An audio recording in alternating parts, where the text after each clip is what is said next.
బులెటిన్లో మరో breaking news చూస్తున్నాం. ఆంధ్రప్రదేశ్లో పోస్టల్ బ్యాలెట్ పంచాయతీ సుప్రీంకోర్టుకు చేరింది. ఆర్ఓ సంతకం లేకపోయినా పోస్టల్ బ్యాలెట్ చెల్లుబాటు అవుతుంది అన్న ఈసీ ఉత్తర్వులపై వైసీపీ సుప్రీంను ఆశ్రయించింది. కాగా తమ వాదనలు వినాలని ఇప్పటికే తెలుగుదేశం పార్టీ కెవియట్ పిటిషన్ దాఖలు చేసింది. ఈ క్రమంలో పోస్టల్ బ్యాలెట్ వివాదం కాకరేపుతోంది. కౌంటింగ్కు ఒక్కరోజే ఉండడంతో సుప్రీం ఎటువంటి ఉత్తర్వులు ఇస్తుందో అనే ఉత్కంఠ నెలకొంది.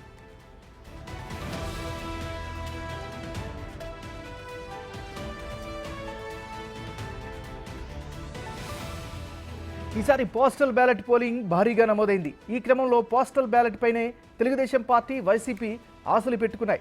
కాగా దేశంలో ఎక్కడా లేని విధంగా ఆంధ్రప్రదేశ్లోనే ఎందుకు నిబంధనలు మార్చారని వైసీపీ వాదిస్తోంది.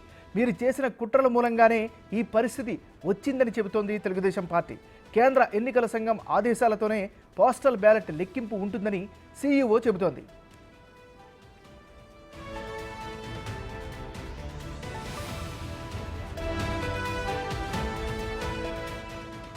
పోస్టల్ బ్యాలెట్ ప్రభావం దాదాపుగా 70 నియోజకవర్గాల్లో పడుతుందని వైసీపీ ఆందోళన వ్యక్తం చేస్తోంది.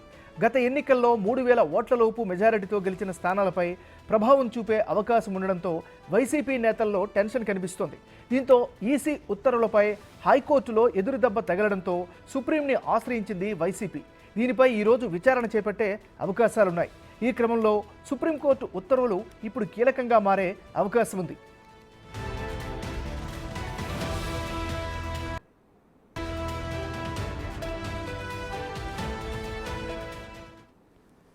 బులెటిన్లో మనం బ్రేకింగ్ న్యూస్ చూస్తున్నాం. ఆంధ్రప్రదేశ్లో పోస్టల్ బ్యాలెట్ పంచాయతీ సుప్రీంకోర్టుకు చేరింది.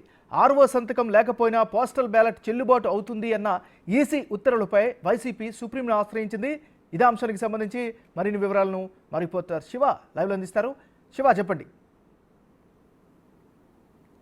నాగరాజు, మొత్తం మీద చూసుకుంటే పోస్టల్ బ్యాలెట్ వ్యవహారం ప్రస్తుతం సుప్రీంకోర్టు గడప తట్టింది వైసీపీ.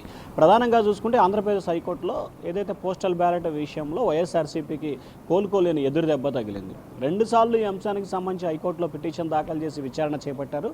ఒకసారి పూర్తి స్థాయిలో ఎన్నికల సంఘం మెమోని వెనక్కి తీసుకోవడం, ఆ తర్వాత రెండోసారికి సంబంధించి కూడా కేంద్ర ఎన్నికల సంఘం విషయంలో తాము జోక్యం చేసుకోమంటూ కూడా స్పష్టమైన తీర్పు వెలువరించడంతో వైఎస్ఆర్సీపీ కొంత డైలామాలో పడింది. ప్రధానంగా చూసుకుంటే 2019 ఎన్నికల్లో దాదాపుగా 3000 ఓట్లతో గెలుపొందిన నియోజకవర్గాలు 50 నుంచి 70 నియోజకవర్గాలు ఉన్నాయి.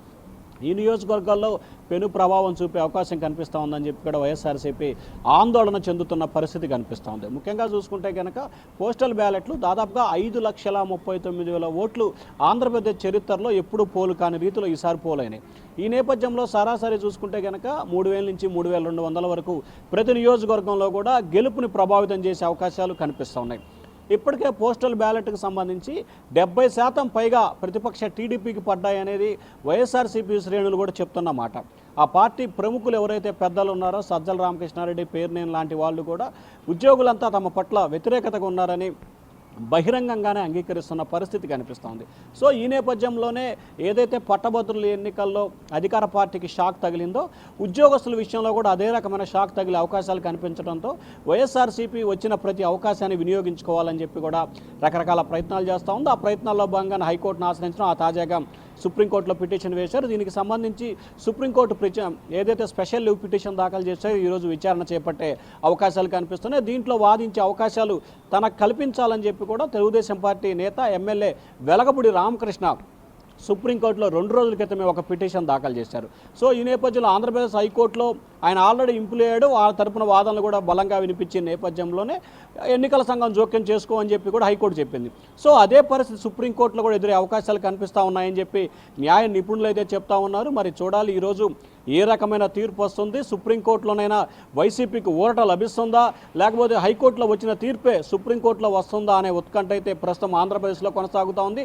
మరికొన్ని గంటల్లోనే ప్రారంభం కాబోతున్న కౌంటింగ్ ప్రక్రియకు సంబంధించి సుప్రీంకోర్టు ఆదేశాలు చాలా కీలకంగా మారిపోయే అవకాశాలు అయితే కనిపిస్తూ ఉన్నాయి. నాగరాజు.